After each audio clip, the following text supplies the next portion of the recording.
Go. Hey everyone, what's up? This is the ACU podcast, episode number 8. And today I got my co-host, Parker, Logan, and myself, Austin. And then the two back, we got, well, you know, probably from past videos. And one of them's hiding over on the other couch. In any case, today we're going to start off with renew subscriptions. How, for example, how some people might think it's annoying having the people constantly ask you to renew your subscription, or just doing subscriptions normal. Like, for example, going to GameStop, getting your Game Informer magazine subscription renewed, or going to online subscriptions, say for Charlie Butler or for Dollar Shave Club. Well, the only one I can really speak about, well, I guess there's multiple subscriptions I'm subscribed to, but the GameStop one, it's really not that bad. It's only, I think I pay, well, I don't have the high tier one. I have the middle tier, so I think it's the pro membership. I had the middle tier, and that was the highest one at the time, and I got a higher one. The thing is, though, whenever I go there, I got renew mine in a week, which I'm more likely probably will. But the problem is, before it was nice to renew, it was really important to renew subscription because the points could be used for physical stuff, like for example a hat or a wallet. Yeah, they canceled that, I noticed. Yeah. But then they stopped doing it a while back, and now all you can do is just coupons for either Think Geek or for just regular stuff. So now all I do is get $25 off of a regular game. Yeah, like the $5 off coupon or whatever. I do that pretty frequently. Because I mean, I guess $5 isn't really that great considering how many points you have to obtain. I think it's 4,000 for. You get 2 points for every dollar you spend. Yeah. And every 50 is a multiplier effect of some sort, and also based on your membership kind of. Yeah, and sometimes they run deals too where you get it they'll send you the detail thing 25% more points or whatever, 20 more points.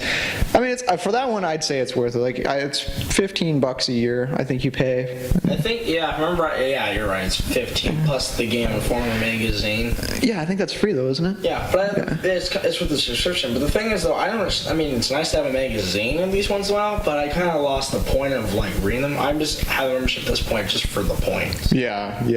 Well, a lot of things too, I know the FYE one, well, a lot of us here recently. Renewed his today.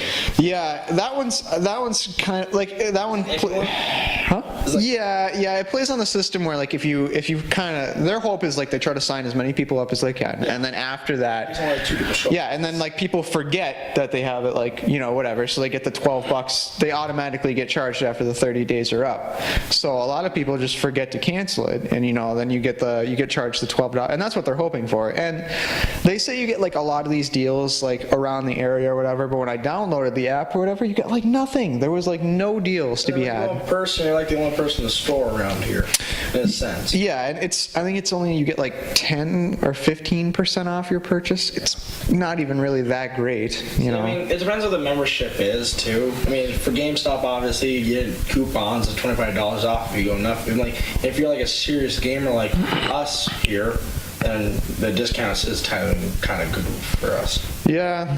I know Best Buy had their gamers club for a while too. I never did that one, but I know a lot of people are pretty good on that because that one actually played upon new video games. It wasn't the pre-owned thing with GameStop or whatever. Yeah, but then like you said, FYA is kind of that iffy kind of subscription. It's Yeah. A lot of places do that though. They'll try to sign you up, or a lot of them are the credit cards too, where they'll be you'll get the 10% off if you sign up today. And you get a free trial, but you sign up your credit card. It's yeah, and now you have a credit card to your name without, a lot of people don't even really notice it. They just hear percentage off. Look at your credit card statement, it's I got charged for this. It's just I completely forgot about it, and I have to go cancel that, but I'm still at $15 or whatever for that I didn't even pay attention to. Yeah.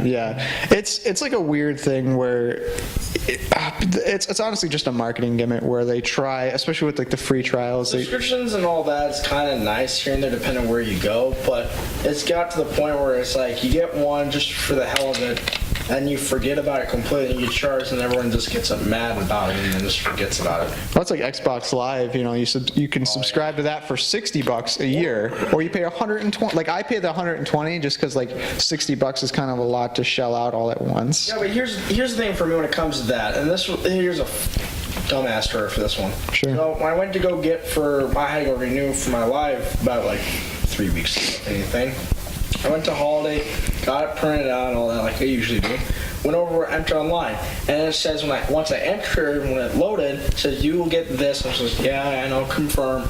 And it says, would you like to auto renew with whatever credit card I have? Well, I don't have one and I don't want to, so I'll just turn that function off. Sure. And I went through and it says, your code's already been redeemed. Because I said no to the system, it said, nope, sorry, you don't get yours now. It's like, what? So I go through tech support and say, okay, what's the deal here? And it turns out it's just it wasn't the servers, just weren't registering it.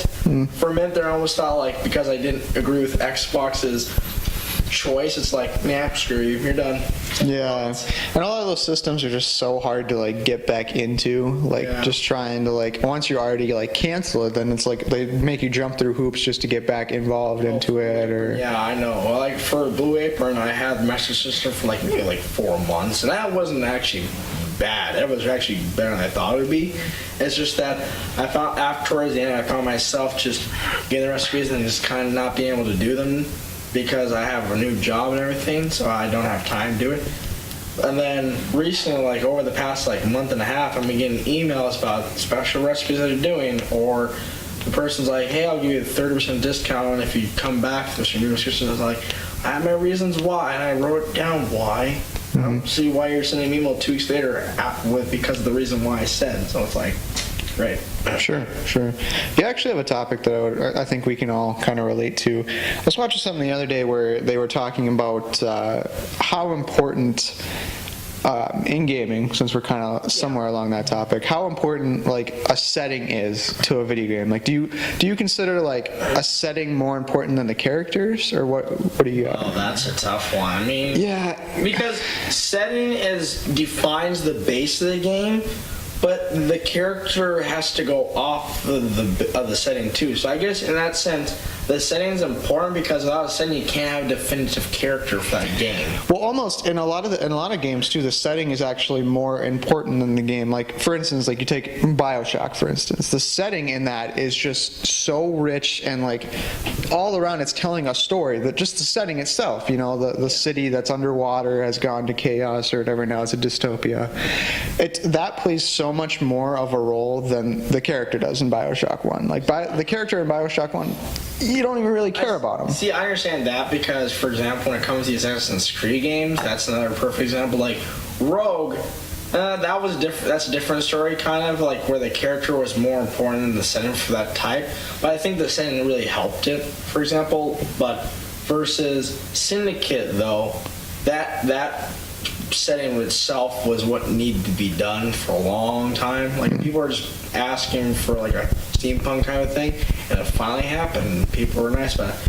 And they added 2 characters, twins, but that really didn't really matter as much. I mean, you could play as 2 different characters, but that's kind of all just it was. Yeah, I think with the Assassin's Creed series, it kind of depends. It has its like on and offs. Like Assassin's Creed 1. That was about the character, I'm pretty sure. Well, the story.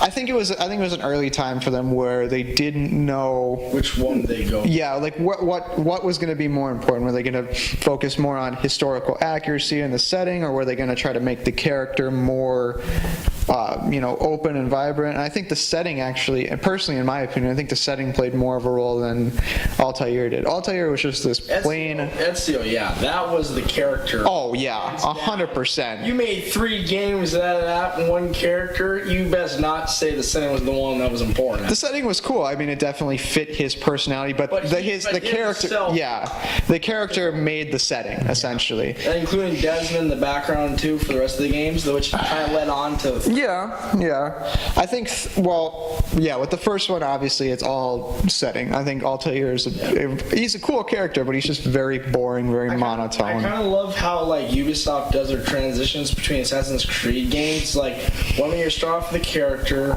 then you're, like, in the real-life version, and then you're going off based on the characters in the game. Kind of like, for example, first one had to do with Desmond, if I remember right. Yeah, it had Desmond. Ezio, and the third one transitioned the Kenway family that was in the Assassins. Yeah, but I still think it had Desmond in it, didn't it? The third one. The third one is where Desmond died. Yeah, and then the fourth one starts the new other setting. The Kenways. Yeah. Yeah. Like it was Kenway's son. It was Kenway's grandson. Then Kenway himself. Then his And then Rogue came out, which had to do with, which was tying the ends for all the Kenway games. Yeah. You're like, there was Adewale, there was Kenway's son, too, was in them. They're all there. And then at that point, I think, like at Rogue, they transitioned to a different thing they tried was Unity. And if I remember right, Rogue and Unity both came out at the exact same time. Yeah, Rogue was actually it was a great game, underrated because of the fact of how hard they were pushing Unity, and Unity wound up flopping super hard, and nobody played Rogue. You know why they did it at the same time, as I heard, is because they wanted to test the new game engine, but they also wanted to tie the end of the series, and they couldn't do it in the time frame they had. They just did 2 games at once, which because of that, I feel as if they didn't really do much with the Unity. And they didn't polish it, yeah. Exactly, so that, they more focused on the tiny ends with the Rogue, if anything. That's why Rogue was so good versus Unity that just kind of down. Yeah, well, Unity, like you said, they were just trying to push something out. They were trying to test what they could do with the new engine, and it just... or anything. And it just like, flopped super hard. And because that shook the whole industry for that. Yeah, and then later on it actually changed. Like for Syndicate, they kind of look what happened with Unity. They were like, okay, well clearly when Syndicate came out, a lot of people kept saying there's no like ties with this. So said when I played the missions, I'm like, yes, there is. And it's Captain Kenway at the very end of 4. He was in London. And you actually go to his mansion for one of the missions, and that ties in. Okay, you're tying the ends of different stories. Like the very end, what happened to Captain Kenway? Well, he lives in London. Now you have London assassins. You have, for example, for Unity, it had Arno because that's where the Rogue ending happened. Was the start of that. And then, for example, but then Syndicate, they didn't know what to do. Because they finished the Kenways, tied that end, and then they have Arno, but no one wants to go back to Uni, so like sitting there like, okay, now where we go? We can't do Twin Sin again. So what they did was, says, no, let's do reboot. Did Origins, now it's starting the very base of the Origins itself of the Assassin's Creed, starting with Origins, and then now doing with Odyssey.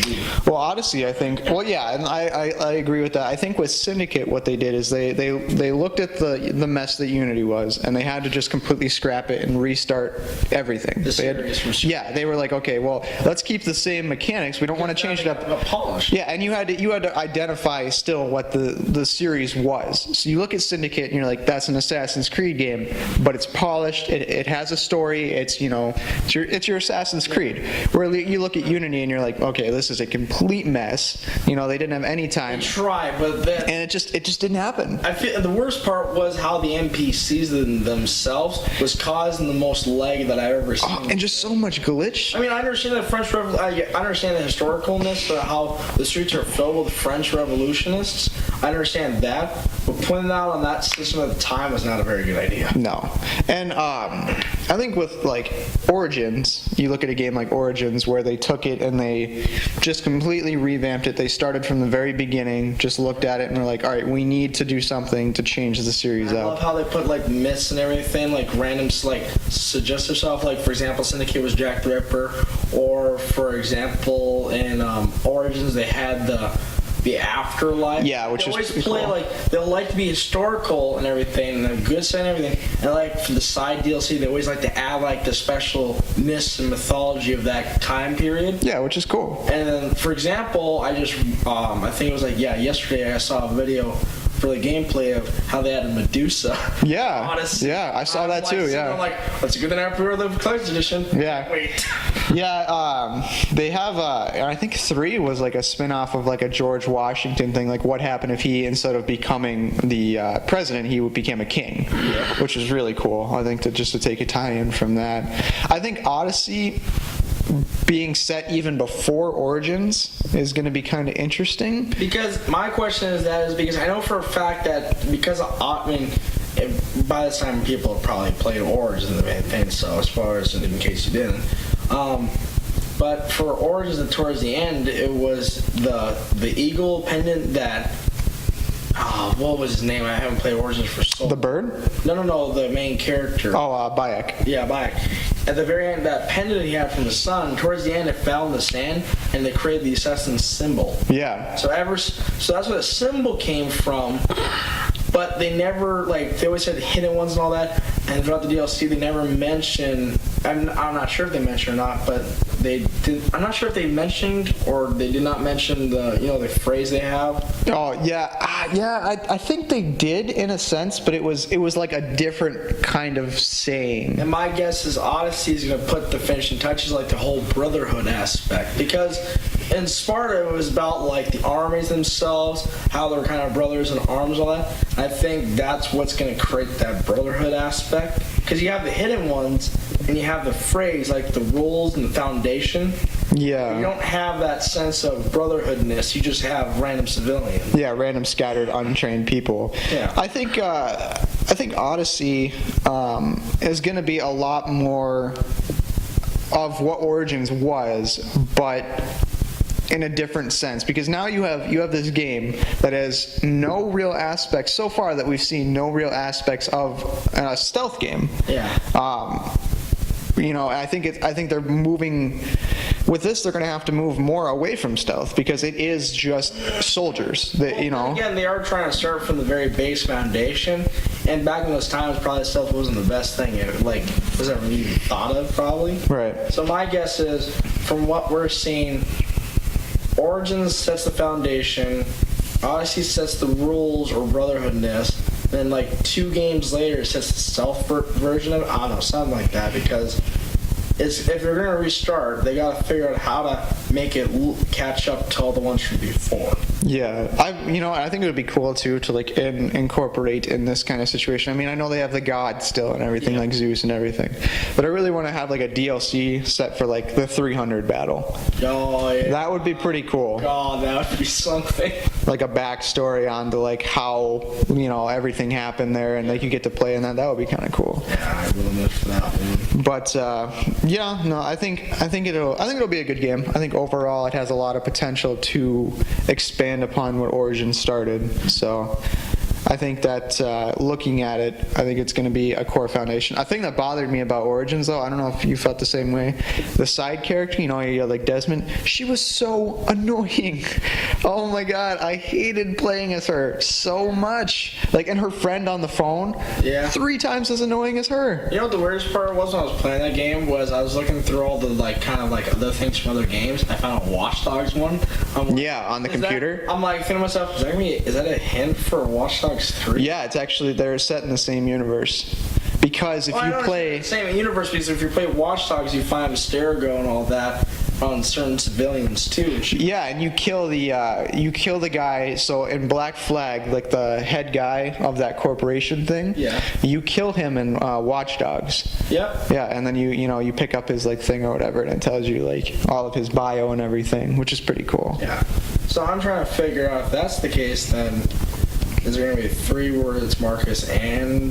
Because I remember in Watch Dogs 2, Aiden was helped by Marcus, so I wonder if there was going to be future thing where they all kind of meet up, I guess you could say. Yeah. T-Bone was in it for sure. Yeah. I mean, it'll be kind of cool. I definitely see more tie-ins to those two as in terms of the Assassin's Creed and Watch Dogs universe. That's kind of what Ubisoft is kind of known for all their games, always adding Easter eggs into each other. Yeah, you look at all the Far Cry games, all of those have tie-ins to all the other games. I think the Far Cry 5 has a bunch of Blood Dragon references.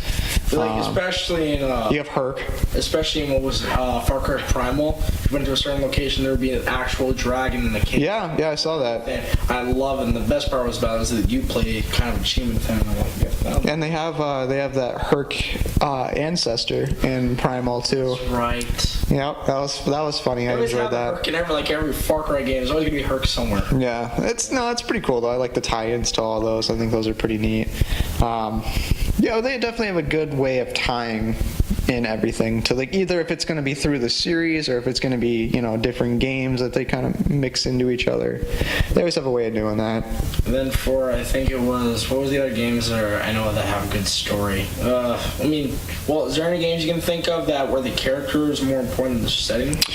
Ooh, I got a good game. With that one. I got a good game, but I don't think. Did you ever play The Life is Strange? No, but I hear it's good. Yeah, it is, dude. It is one of the greatest games in the sense that it has that. Like the setting is just like this. It's crazy because the setting and the character are both equally as important as each other, and they fit each other so well. Because you have this character essentially, she's a teenage girl finishing off her last year of high school, and you get that perfect sense of the drama that goes on in the high school and her life just revolving around everything as a teenage girl. It fits in so well. I'm trying to figure out other good ones that have like a good setting. Titanfall, that's more... Titanfall, the campaign, obviously you can't really judge the first one, didn't have a campaign. Titanfall campaign was mainly around the story of BT and Jack Cooper, which I think... So in that aspect, is more of the setting then, because they actually added the story then? That's kind of a tie, you force the story, the characters... I feel like in the campaign, the story was mainly about the characters. I feel like the setting was the setting was an offshoot kind of thing where like it was there and it was there to fit the characters, but the characters made the story in that sense. I would say that's definitely a key example of where the setting is more just kind of thrown in the backside of everything. I guess for example where the setting is more important than the characters possibly is Call of Duty games typically. Oh yeah, for sure. The setting makes the... Or Battlefield games too. Yeah, all of those kind of situations where the setting is... The characters are pointless. Battlefield 1, it was like focused on the character and what they were doing at the time, but it was still mainly about the setting of the war. Yeah, it's just different pieces of the war. It's not really about the character, yeah, it helps, but like you're mainly focused on what's going on in that war. Think there'll ever be like a Call of Duty or a Battlefield game where it's about a character and not about the war type of setting for a change? Well, with the way COD's going now, it's hard to say because now they don't even have a single player campaign. So that's with Battlefield. Black Ops 4 is always about the stories most of the time. This is everyone just goes back to multiplayer typically afterwards. Well, Black Ops 4 campaign, I think the third one was about the characters. Yeah. I think it really wasn't about the setting, but I could see, in like World War II, for example, though, completely about the setting. Yeah. Had no care for the character at all. I mean, Peterson kind of looked familiar from a TV show. I never played him. Like every single time I saw Peterson, I could never figure out what he looked like. He always looked familiar. Well, I haven't played World War II in a while, but from what I remember, like the beaches of Normandy that didn't like the individual for a good example, Battlefield 1, the very opening scene where like you die and each person's name gets I think that is the coolest thing to be added to a video game is to like get stardom wise to pay respects to like those who actually fought in the war. And like I mean I get to the point where it's like kind of sad like if you see like some guy's name pop up and you die. I mean I guess that's kind of sad. It would be cool to see like some guy's name pop up like as you like spawn or whatever. That'd be kind of interesting. Like how other like all the NPCs around you have like actual names that are representing the ones that have fallen before, maybe. But that'd be a lot of stress on the engine for the games. That, and I think it's a lot of PR kind of situation because like you have to really be careful with what you do with those kind of people because now you're representing somebody's name. Yeah. It's different when in Battlefield 1 it was a small battle and you're recognizing the people that fought in it. Yes, they are dying. My guess is those people that were represented are people from the company, from their from their families mainly. Yeah. So small they didn't have to reach out probably for other people to get approval, all that kind of stuff. And it's hard, because then you have to have every single person approve every single thing where... And you can only have a certain amount because the game can't load. And if what if one family likes the way their person's portrayed, but the other one hates it? You're constantly fighting. The other person, we already got person's flat spot. But you also kind of have to recognize, like, they're not dying in like a horrific way. They're dying in like a warfare way. You know, you get shot. You know, you're likely, especially in World War I, you're gonna die. Yeah. The disease, the just horrendous atmosphere of World War I. You know, you're gonna die. Yeah. At least I'm just happy that again what you said was how they showed respect in that sense. That I think that was a good opening for it. Yeah, and it wasn't. You know, they didn't show the person's dead body there. Yeah. You know, they just showed. It was like once he fell, it kind of like. It like panned away, yeah. It panned away to a bigger part of the war essentially, and like you get to see all that, and then it was shot up to the next person instantly. Yeah. So I think it was cool, like in just like the sense of how you incorporate just such like memorable moments in time. Like it's World War I. You know, not many people make games about World War I. You know, it's typically a World War II game that you see. So it was a big step for them to do a World War I game in the sense that would it have appeal? Because, you know, a lot of the times before that, you see Vietnam or World War II. World War I has never really been touched before until Battlefield 1. Yeah, now they're starting to do Battlefield 2. Now they're starting to do World War II, like you said, with Battlefield 5. Yeah, which I think is going to be good. It's a typical World War II game, you know, but I think Battlefield has a way with the way they do things there over there at EA where they can make it memorable. Like they're bringing back the I think it's called Scenarios is the campaign. I don't know. I need to check back. I need to start playing Battlefield 1 again because I've been meaning to for a while because I never played the DLC. Oh yeah, me neither. And I wanted, like, you know how like I tried to do achievements and then I look back and there are some ones that are just absolutely ridiculous. Like I could have got those in the beginning of the game, but you just had to wait till the very end where everyone does it now. It's like spam the controller just to enter that one vehicle at the very start. It's like great. Well, I think with Battlefield, do they add any extra campaign pieces with the DLC? All I know is there's like double the amount of achievements because of all the DLC. Yeah. My guess is probably if that. Well, that'd be kind of cool, yeah. But yeah, I'd say Battlefield 1's campaign was lacking in the sense that it just didn't have enough content. Yeah. But again, you know, you don't buy a Battlefield game for the campaign. Yeah. You buy it for the multiplayer. For Battlefield 1, they try, which was kind of nice. Yeah, and like I said, Battlefield 2, they're going to try again. I liked World War II's campaign. I thought it was really cool. I love the fighter jet scene, if anything. Yeah, and they put you in so many different aspects of the war. The best part for me was from the fighter plane you were in, like when you started to zoom in, you actually went in a dogfight action. Yeah, yeah. I'm like, I've never seen one game that's ever done that or put that much detail into that. And I went like, can I have another game that's like that? Oh yeah, for sure. Yeah, World War. Not even flight simulators don't even have that at this point. Yeah, and it was just cool. Like, you know, you got to see the. My only problem with World War II's campaign was how short. I thought it was a little short, but some people, you know, like that kind of thing. I thought my main problem was the beginning, the storming of Normandy. Yeah. Way too short. Way too short. It felt like you landed, you hit the beaches, you took it, like in a matter of like 5 seconds. Why? Yeah, I was like, this is. Important part. It should have been the hardest part in the campaign. I feel like, you know, It should have been like kind of like that, which is what it was. That should definitely been. Or it should have opened up in a Battlefield one way. Yeah. Where it's different people. You know, you try to last as long as you can, essentially. Yeah. And then at the end, it brings in a situation where, you know, you finally fast forwards in time or whatever, and it shows the Allies finally taking the beach. Yeah. I think that would have been cool, where it just did different sections with different people. For example, the beach being taken should be like a 4th or 5th mission, if anything, for the campaign. Yeah, it felt like it just happened so fast. Like you landed, you know. That was the first like major step of the war, but it just happened that quick, and then it felt like nothing. Yeah, it felt like nothing. It felt like I was easily be able to just hop onto the beach, take it, and that's not how it was. You know, there was so much to that one battle that it turned the tide of the war. Yeah. So to feel like, you know, I raced through it, it just felt so lackluster to me. I think another big part that I liked, but I know you can't really do much with it because of the PR situation, was the end with the concentration camp. Yep. It was interesting. I don't know what I would have wanted more from it, but I felt like it just lacked something. Yeah. But it was that situation where they're put in a very, very bad PR situation where if they mess up on this, that's it. Yeah. They're going to get huge backlash. It's going to be a completely bombed game. For a main character, and you just like skip like a bunch of progress going through them. And yes, I understand it would be very bad, like show a bunch of like concentration camps and all that.